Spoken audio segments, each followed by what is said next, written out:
یعنی بھلا کر رکھا تھا؟ کیا تجھے اتنا بھی پتا نہ تھا کہ میں فتنوں کا گھر ہوں، تاریکی کا گھر ہوں؟ پھر تو کس بات پر مجھ پر اکڑا اکڑا پھرتا تھا؟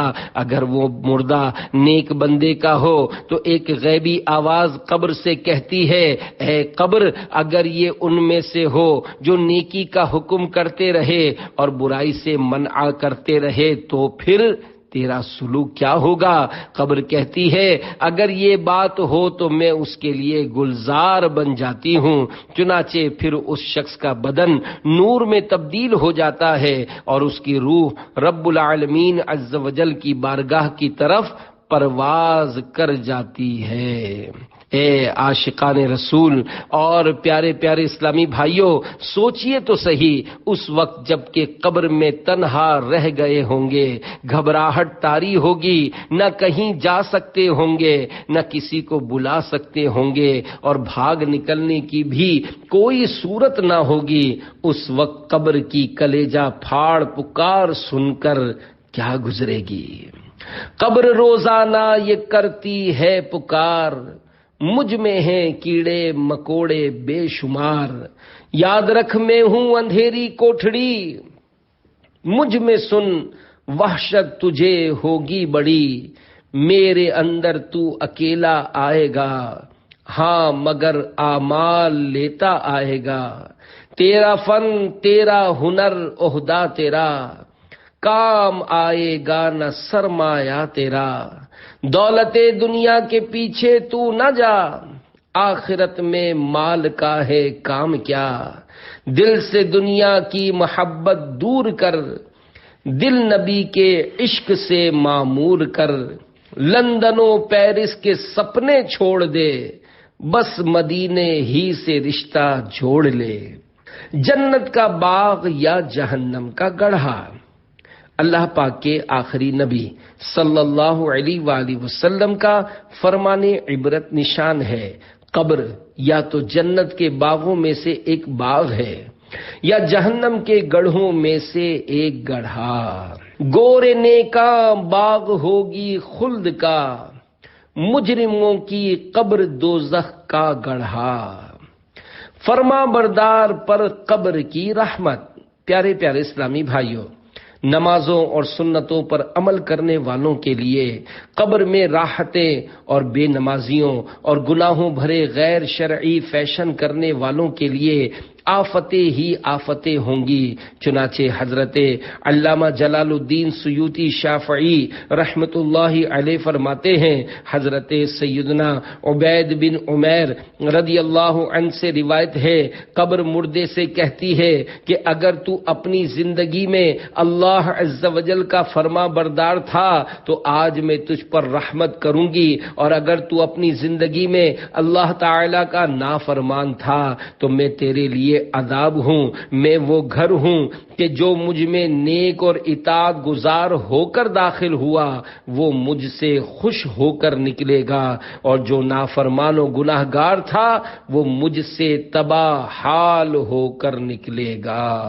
پڑوسی مردوں کی پکار منقول ہے، جب مردے کو قبر میں رکھا جاتا ہے اور اسے عذاب ہوتا ہے تو پڑوسی مردے اس کو پکار کر کہتے ہیں، اے دنیا سے آنے والے، کیا تو نے ہماری موت سے نصیحت حاصل نہ کی؟ کیا تو نے نہ دیکھا کہ ہمارے اعمال کیسے ختم ہوئے اور تجھے تو عمل کرنے کی مہلت ملی تھی، لیکن تو نے وقت ضائع کر دیا۔ قبر کا گوشہ گوشہ اس کو پکار کر کہتا ہے، اے زمین پر اترا کر چلنے والے، تو نے مرنے والوں سے عبرت کیوں حاصل نہ کی؟ کیا تو نے نہیں دیکھا تھا کہ تیرے مردہ رشتہ داروں کو لوگ اٹھا اٹھا کر کس طرح قبروں تک لے گئے؟ مردوں سے گفتگو شرح و صدور میں ہے، حضرت سیدنا سعید بن مسیب رضی اللہ عنہ فرماتے ہیں، ایک بار ہم امیر المومنین حضرت مولا کائنات علی المرتضی شیر خدا کرم اللہ تعالی وجہہ الکریم کے ہمراہ مدینہ منورہ کے قبرستان گئے۔ حضرت مولا علی کرم اللہ تعالی وجہہ الکریم نے قبر والوں کو سلام کیا اور فرمایا، اے قبر والو، تم اپنی خبر بتاؤ گے یا ہم تمہیں بتائیں۔ سیدنا سعید بن مسیب رضی اللہ عنہ فرماتے ہیں کہ ہم نے قبر سے وعلیک السلام ورحمۃ اللہ وبرکاتہ کی آواز سنی اور کوئی کہنے والا کہہ رہا تھا یا امیر المؤمنین آپ ہی خبر دیجئے کہ ہمارے مرنے کے بعد کیا ہوا۔ حضرت مولا علی کرم اللہ تعالی وجہہ الکریم نے فرمایا سن لو تمہارے مال تقسیم ہو گئے، تمہاری بیویوں نے دوسرے نکاح کر لیے، تمہاری اولاد یتیموں میں شامل ہو گئی، جس مکان کو تم نے بہت مضبوط بنایا تھا اس میں تمہارے دشمن آباد ہو گئے، اب تم اپنا حال سناؤ۔ یہ سن کر ایک قبر سے آواز آنے لگی یا امیر المؤمنین ہمارے کفن پھٹ کر تار تار ہو گئے، ہمارے بال جھڑ کر منتشر ہو گئے، ہماری کھالیں ٹکڑے ٹکڑے ہو گئیں، ہماری آنکھیں بہہ کر رخساروں پر آ گئیں اور ہمارے نتنوں سے پیپ بہ رہی ہے، اور ہم نے جو کچھ آگے بھیجا یعنی جیسے عمل کیے اسی کو پایا، اور جو کچھ پیچھے چھوڑا اس میں نقصان ہوا۔ کہاں ہیں وہ خوبصورت چہرے؟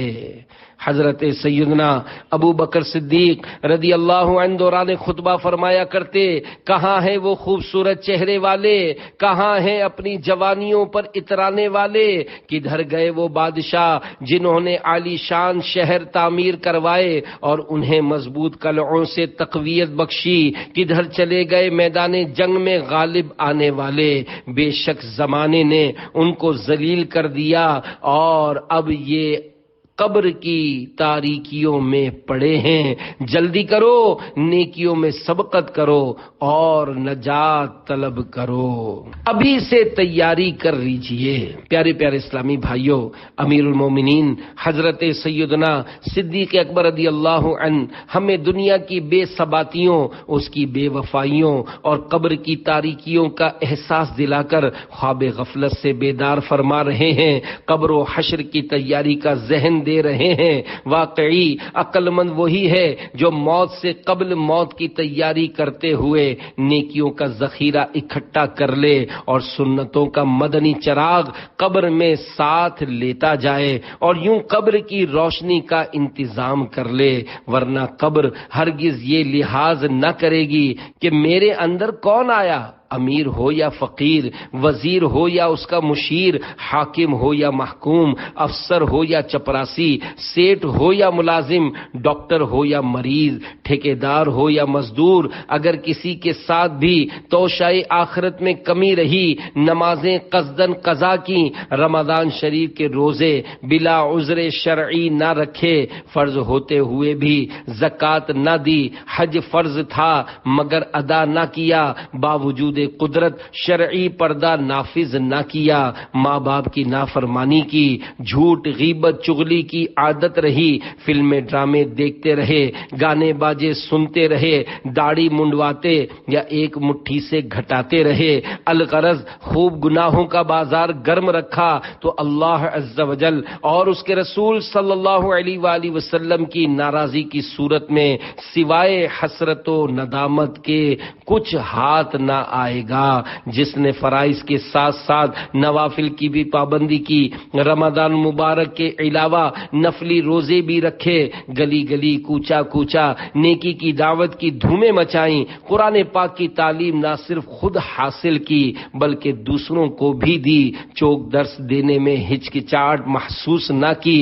گھر درس جاری کیا، سنتوں کی تربیت کے قافلوں میں ہر ماہ کم از کم 3 دن سفر کرنے کے ساتھ ساتھ دیگر مسلمانوں کو بھی اس کی رغبت دلائی، روزانہ نیک اعمال کا رسالہ پر کر کے ہر ماہ کی پہلی تاریخ کو اپنے ذمہ دار کو جمع کروایا۔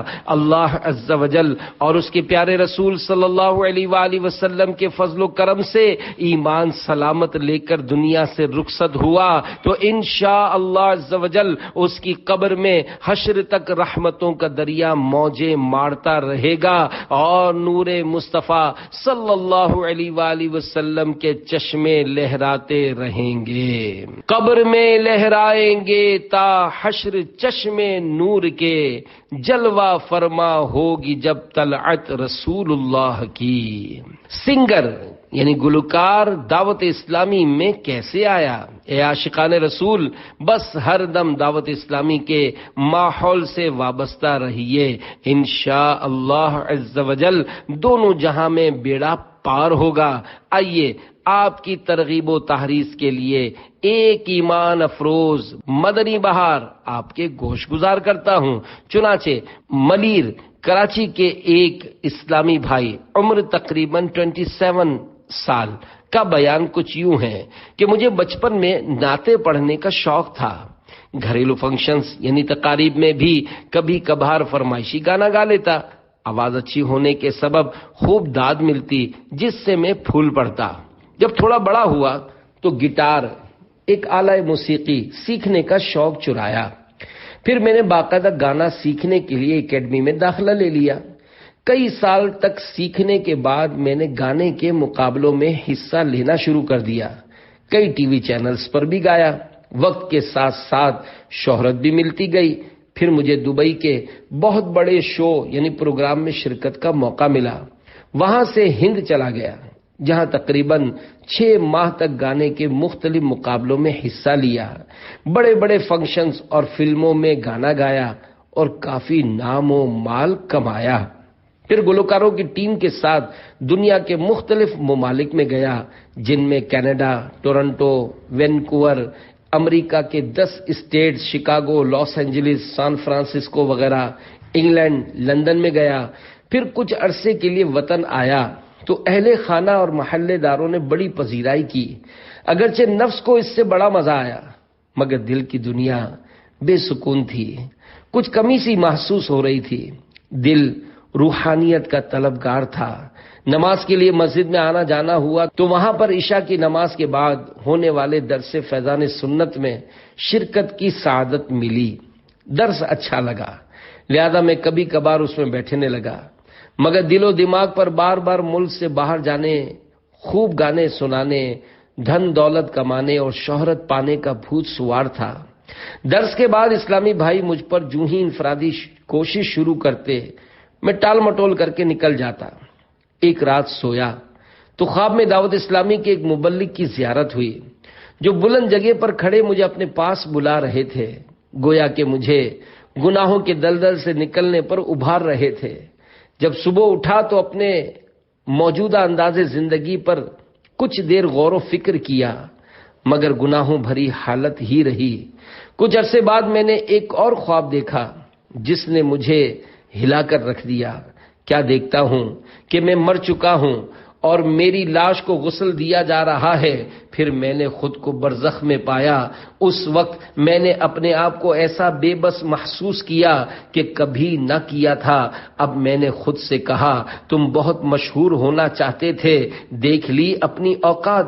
صبح جب آنکھ کھلی تو میں پسینے میں نہایا ہوا تھا اور میرا بدن تھر تھر کانپ رہا تھا، اور یوں لگ رہا تھا گویا ایک اور موقع دیتے ہوئے مجھے دوبارہ دنیا میں بھیج دیا گیا ہو۔ اب میرے سر سے گانا گانے کا بھوت مکمل طور پر اتر چکا تھا۔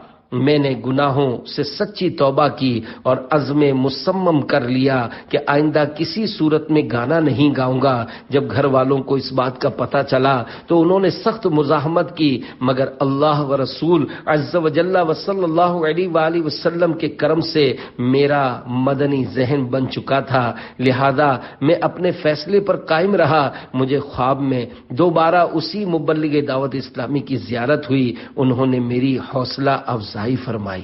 اللہ تعالیٰ کے اس ارشاد مبارک والذین جاہدوا فینا لنہدینہم سبلنا وَإِنَّ اللَّهَ لَمَعَ الْمُحْسِنِينَ۔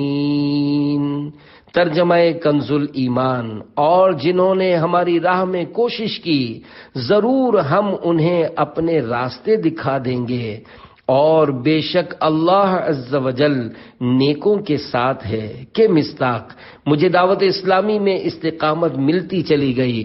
میں نے نمازوں کی پابندی شروع کر دی، اپنے چہرے پر داڑھی شریف سجا لی اور اپنے سر پر امامہ سجا لیا۔ پہلے میں گانوں کے اشعار پڑھا کرتا تھا، اب مکتبۃ المدینہ سے شائع ہونے والی کتب و رسائل کا مطالعہ کرنا میرا معمول تھا۔ ایک رات کوئی کتاب پڑھتے پڑھتے جب سویا تو میری قسمت انگڑائی لے کر جاگ اٹھی اور مجھے خواب میں اپنے آقا و مولا صلی اللہ علیہ وآلہ وسلم کی زیارت نصیب ہو گئی، جس پر میں اپنے رب عز و جل کا جتنا بھی شکر کروں کم ہے۔ اس سے میرے دل کو بڑی ڈھارس ملی۔ پھر مفتی دعوت اسلامی حضرت علامہ حافظ مفتی محمد فاروق عطاری مدنی رحمت اللہ علیہ کی قبر مبارک مسلسل برسات کی وجہ سے جب کھلی تو ان کے صحیح سلامت بدن، تازہ کفن، سبز سبز امامے اور زلفوں کے جلوے دیکھ کر میں خوشی سے جھوم اٹھا کہ دعوت اسلامی کے وابستگان پر اللہ و رسول عز و جل و صلی اللہ علیہ وآلہ وسلم کا کیسا کرم و احسان ہے۔ مدنی کام کرتے کرتے کل کا گلوکار جنید شیخ ماحول کی برکت سے آج کا مبلغ و نعت خواں بن گیا۔ الحمدللہ تادم تحریر مجھے دعوت اسلامی کی ذیلی مشاورت کے خادم یعنی نگران کی حیثیت سے مسجد اور بازار میں فیضان سنت کا درس دینے، فجر کے لیے جگانے، علاقائی دورہ برائے نیکی کی دعوت کرنے کی سعادت حاصل ہے۔ اللہ عز و جل مجھے مرتے دم تک مدنی ماحول میں استقامت نصیب فرمائے، آمین بجاہ النبی الامین صلی اللہ علیہ وآلہ وسلم۔ 99 اسماء الحسنہ کی خواب میں ترغیب۔ اے عاشقان رسول اور میرے پیارے پیارے اسلامی بھائیوں، دنیا کے مشہور و معروف سابق گلوکار سنگر جنید شیخ نے یہ مدنی بہار لکھوا دینے کے کچھ دن بعد سگے مدینہ عفیہ ان کو بتایا کہ الحمدللہ عز و جل حال ہی میں مجھے پھر ایک بار سرکار نامدار صلی اللہ علیہ وآلہ وسلم کا دیدار ہوا، جس میں اللہ عز و جل کے اسماء الحسنہ یاد کرنے کا اشارہ ملا۔ الحمدللہ عز و جل وہ میں نے یاد کر لیے ہیں۔ پیارے پیارے اسلامی بھائیوں، سبحان اللہ عز و جل، یوں تو حدیث پاک میں 99 اسماء الحسنہ یاد کرنے کی فضیلت موجود ہے، مگر خوش نصیبی کی معراج کہ آقا صلی اللہ علیہ وآلہ وسلم نے خواب میں تشریف لا کر اپنے دیوانے کو خصوصیت کے ساتھ اس کی ترغیب ارشاد فرمائی۔ 99 اسماء الحسنہ کی فضیلت سنیے اور جھومیے۔ چنانچہ اللہ پاک کے آخری نبی صلی اللہ علیہ وآلہ وسلم کا فرمان رحمت نشان ہے، اللہ عز و جل کے 99 نام ہیں، جس نے انہیں یاد کر لیا وہ جنت میں داخل ہوگا۔ تفصیلی معلومات کے لیے نزہۃ القاری شرح صحیح البخاری صفحہ 895 تا 898 ملاحظہ فرمائیے۔ صلو علی الحبیب صلی اللہ علی محمد۔